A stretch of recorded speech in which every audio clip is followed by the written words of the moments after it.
Welcome to the deep dive. So when we think about technology, often, our minds jump straight to the abstract, right? Code, algorithms, concepts just born from thought. hmm But what if technology is actually, well, deeply physical, rooted in how we move our hands, how our brain maps all that? That's exactly the fascinating idea we're getting into today. The source material, Technology's Genesis, Motor Science and Learning Transfer by Shiva Narayan Taxshila Page, makes this case. Right. It argues that tech development isn't just random innovation, it's more like a structured sequence. It comes from how we transfer learning, which is tied right into motor science, brain development. Okay, interesting. So let's unpack this. Our mission here is to explore how we, humans, kind of uniquely, blend advanced thinking with these incredibly skillful hands. Yeah, dexterous hands. To turn knowledge into real things. Yeah. Tools, systems, designs, and apparently this happens through distinct phases. That's the framework, yes. Yeah. Sequence. Okay, let's start with that foundational idea then. Technology isn't just abstract thought. The source says it comes directly from, let me get this right, the modulation of motor science, that is the finger mapping and formatting ability of human brain. That sounds significant. It is, yeah. And what's really highlighted is how unique humans are in this. We are, and this is a quote, the only species in the whole kingdom of biology to combine the powerful brain with an upper limb that can be used as a motor tool for knowledge transfer A motor tool. in the faculties of mathematics, science, and technology. So this brain-hand fusion, that's presented as the absolute core mechanism for tools, engineering, all of it. It's not just thinking, it's doing. Very much about the doing. That makes it feel much more grounded, doesn't it? Like you think about simple things we do every day, writing notes, sketching an idea, maybe building a quick model, or even just typing code. The source argues these physical acts are actually central to how ideas become, well, real things, functional objects. Exactly. And that leads straight into this larger framework the research proposes.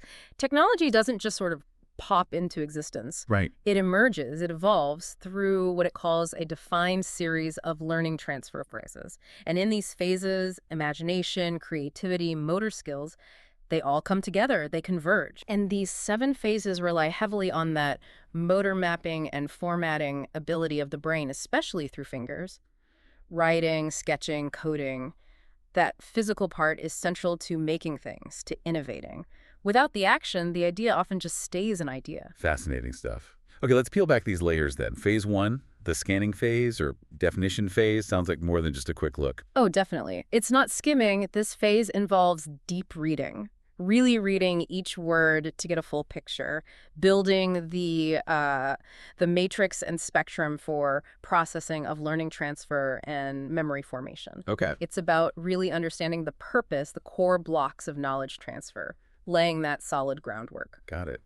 So after that deep dive into the info, what's phase 2? Outline phase or structure phase? Sounds like organizing those details, like building a skeleton. That's a perfect analogy, actually. This phase is exactly about creating that modular skeleton, setting up headings, key points. The source calls them side points, which are like structural anchors. Seed points? Okay. Yeah, it makes the learning simple and easy for brain page processing, like outlining code algorithms or using that outline view in Word. It helps rehearse knowledge for productive ideas, functional creativity, and structural innovation, basically structuring it for high-level use. Okay, makes sense. Then phase 3, the cognitive phase. Yeah. This sounds like where we move beyond just the structure, right? Into real understanding, applying what we know. Precisely. Now, the focus shifts to well-defined objects, facts, properties, and functions. This is where existing knowledge is applied and new knowledge is generated, importantly, on the working desks of motor science. Working desks of motor science. I like that. Yeah. It covers attention, learning, memory, making new knowledge, and the source really hammers this home. Technology is the subject of learning by doing. Super important for growth, specialization. Any examples? Yeah, it gives the example of a factory boosting output, not by hiring more people, but just by learning how to use equipment better. It's that shift, the source says. Cognitive knowledge is the potential energy, while the motor knowledge is kinetic energy. Potential to kinetic. Love that. Okay, so we got the cognitive foundation. What about the big creative ideas? Phase 4, the innovative phase. This is the leap. It's all about task-solving activities and, crucially, the application of motor knowledge.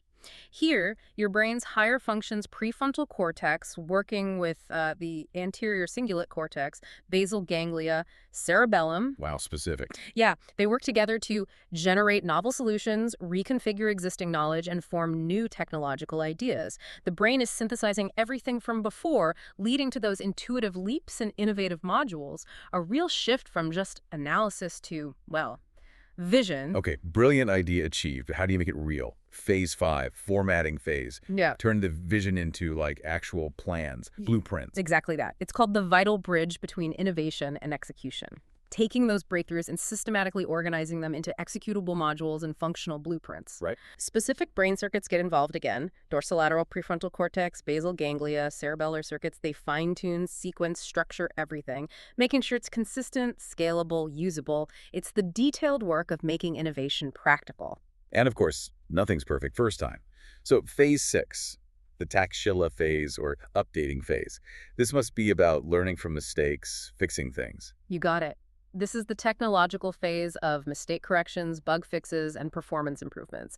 It's explicitly about learning from mistakes, new Zs, and ideas, plus self-evaluation. Like beta testing. Exactly like beta testing for software or smartphones. The source notes how developers repeat and observe their own work several times to apply Taxshila updating phase for formatting speed, motor precision, and enhanced results. It's absolutely critical for refining products, enhancing quality, and maintaining technological relevance. Constant improvement. Makes total sense. And that leads us to the final one, phase 7, the intuitive phase. This sounds like the ultimate goal, where tech feels effortless, almost natural. It really is described as the peak, the culmination of deep learning and subconscious integration. This is where advanced tech functions seamlessly as if guided by instinct. Wow. It involves deep brainpage processing, big ideas, and dark knowledge, that dark knowledge being the unconscious well of experience and pattern recognition we have. Right, the stuff you know without knowing how you know it. Exactly. Neurologically, it links to things like the default mode network, ACC, OFC areas involved in spontaneous thought intuition.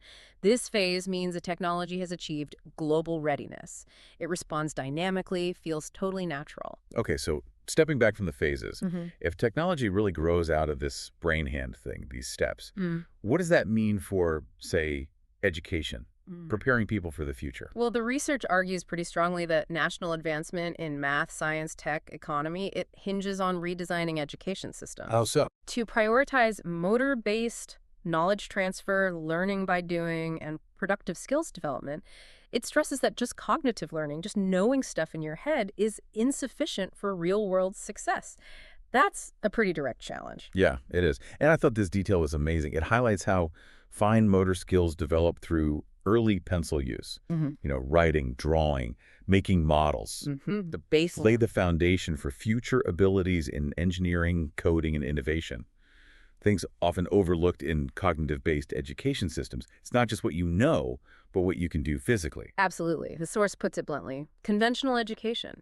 Teacher to students verbal knowledge transfer is not productive in the digital age. Ooh. Yeah. Instead, it argues education needs to shift towards motor-driven and task-oriented models to really develop future tech contributors. It's about active, hands-on learning right from the start.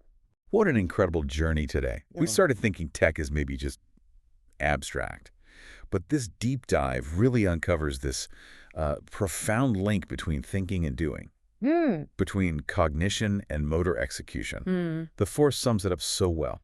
Technology does not arise solely from abstract thinking. It develops from the deep integration of cognitive processing and motor execution. This is a synergy uniquely perfected in the human species. So the thought to leave you with is this.